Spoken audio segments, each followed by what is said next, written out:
ট্রাইব্যুনালের মাধ্যমে বিচার প্রক্রিয়াটা আগাচ্ছে এবং আমরা যতটুকু জানতে পেরেছি যে এই বছর অগাস্টের আগেই এটার বিচার কার্যক্রমটা শুরু হয়ে যাবে। তথ্য সংগ্রহ এবং গ্রেফতার প্রক্রিয়া চলতেছে। যাত্রাবাড়ি, এদিকে উত্তরা, ওদিকে আশুলিয়া, সাভার অর্থাৎ ঢাকার এই প্রবেশ মুখগুলোতে কিন্তু সবচেয়ে বেশি লড়াই হয়েছিল, যুদ্ধক্ষেত্রে পরিণত হয়েছিল এবং শত শত মানুষ এখানে আসলে শহীদ হয়েছে, মুগ্ধসহ আরও অনেক আমাদের ছাত্র জনতা শহীদ হয়েছে, আহত হয়েছে এবং আমরা এখন তো সেই শহীদ এবং আহতদের আর্থিক সহায়তা এবং তাদের ডকুমেন্টেশনের কাজটা করতেছি এবং এই ডকুমেন্টেশনের কাজটাও আমাদের আসলে বিচার প্রক্রিয়ায় সহায়তা করবে।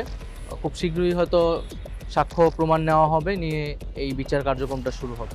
বিচারের জন্য আমরা খুবই দৃঢ় এবং আমরা মনে করি এই যে বিচার এবং ন্যায় বিচারের দাবিতেই কিন্তু এই আন্দোলন কোটা সংস্কার থেকে গণঅভ্যুত্থানের দিকে যায়। যখন আমাদের ভাই বোনেরা মারা যাওয়া শুরু করলো তখন কিন্তু আমরা বলেছিলাম যে এই আন্দোলন আর কোটা সংস্কারে নেই, আমরা বিচার চাই এবং এই সরকারের আর থাকার কোনো বৈধতা নেই। ফলে বিচার কিন্তু এই সরকারের অন্যতম একটি কমিটমেন্ট জনগণের প্রতি। ফলে আমরা অন্তর্বর্তীকালীন সরকার তার থাকা অবস্থায় এই বিচার কার্যক্রমটা আমরা একটা পর্যায়ে নিয়ে যেতে চাই এবং ট্রাইব্যুনালের অধীনে হয়তো আরও কয়েকটা সেখানে ট্রাইব্যুনাল হবে এই বিচার কার্যক্রমটা দ্রুত করার জন্য।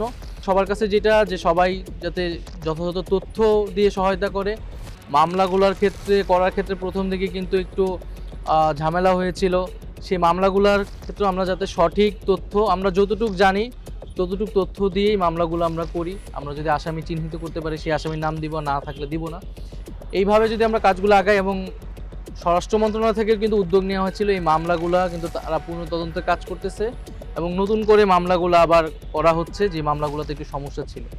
তো আমরা আশাবাদী যে আমরা বিচার কার্যক্রম আমরা দেখে যেতে পারবো এবং এই বছরই সেটা আমরা দেখতে পাবো। বিচারটা হতেই হবে, কারণ এই বিচারের মধ্য দিয়েই আসলে শুধু বাংলাদেশ না, পৃথিবীতে আমরা একটা নিদর্শন তৈরি করতে চাই যে স্বৈরাচারের পরিণতি আসলে কি হয় এবং ভবিষ্যতে কোনো ধরনের স্বৈরতন্ত্র বা এই যে ধরনের নির্বিচারে গুলি পুলিশ করেছে বা বিভিন্ন বাহিনী, যাতে তা আর কেউ কোনো পৃথিবীতে এবং বাংলাদেশে এটা কেউ সাহস করতে না পারে। আমরা এরকম কঠোরতম বিচার এবং সর্বোচ্চ শাস্তি আমরা শেখ হাসিনা নিশ্চিত করতে চাই।